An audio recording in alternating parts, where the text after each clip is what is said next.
यमुना नदी की सफाई पर घमासान मचा है। कोई सबूत के तौर पर यमुना का पानी पीने के दावे कर रहा है, तो कोई कैमरे के जरिए यमुना का झाग वाला पानी दिखा रहा है। कौन सच बोल रहा है, कौन झूठ बोल रहा है, इसके बीच की लकीर अब बिल्कुल मिट सी गई है। एक तरफ सुधीर चौधरी और अजीत भारती जैसे लोग यमुना की सफाई की कस्में खा रहे हैं।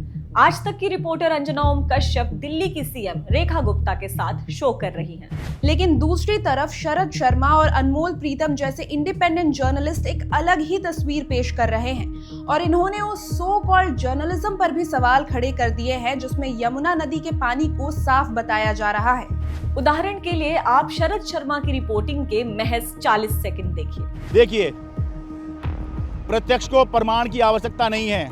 हम जो कहते हैं ना कई बार रिपोर्टिंग के दौरान, आप देख सकते हैं, मुझे कुछ कहने की जरूरत नहीं है क्योंकि आप देख ही रहे हैं कि झाग तो हैं। तो फिर सवाल यह उठता है कि जब इतने झाग हैं, देखिए अच्छे खासे झाग आपको दिखाई दे रहे हैं, तो फिर जो तस्वीर सत्ता पक्ष दिखा रहा है उसमें झाग क्यों नहीं दिख रहे और विपक्ष दिखा रहा है उसमें झाग दिख रहे हैं। तो हो ये रहा है कि कालिंदी कुंज में मैं यहाँ पर आया हूँ, सूर्य उदय से पहले ही आ गया था। मैं यहाँ पर लगभग 5:40 में यहाँ आ गया था।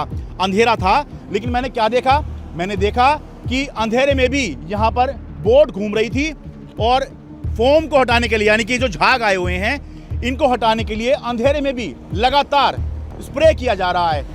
एक तरफ जहां अंजना ओम कश्यप और सुधीर चौधरी सीएम रेखा गुप्ता के काम से गदगद नजर आ रहे हैं, वहीं दूसरी ओर इंडिपेंडेंट जर्नलिस्ट अनमोल प्रीतम ने इसी घाट की पोल कैसे खोली, देखिए जरा महज 24 सेकंड में। वसुदेव घाट पर आप देखेंगे कि ये यमुना है और इसके बगल में ये एक पॉन्ड बनाया गया है और यह पॉन्ड कहीं से भी यमुना से टच नहीं करता है। आपको बता दें कि अब ये यमुना का पानी गंदा हो चुका है, इसमें सीवेज का अनट्रीटेड पानी मिल चुका है।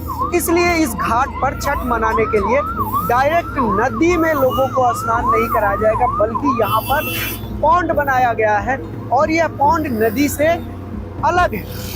जाहिर सी बात है कि अब जर्नलिज्म भी कुछ और ही हो चली है। जिन बड़े बड़े मीडिया हाउस से बड़ी उम्मीदें थी, वो पत्रकारिता की जगह कुछ और ही कर रहे हैं। बड़े पत्रकार भोपू बन रहे हैं तो पोल खोलने का काम इंडिपेंडेंट जर्नलिस्ट कर रहे हैं। अब ऐसे में क्या ही कहा जाए। क्या आपको भी लगता है कि इस देश में अब पत्रकारिता बिक चुकी है? ऐसे कौन से पत्रकार हैं जिनके काम से आपका भरोसा उठ चुका है?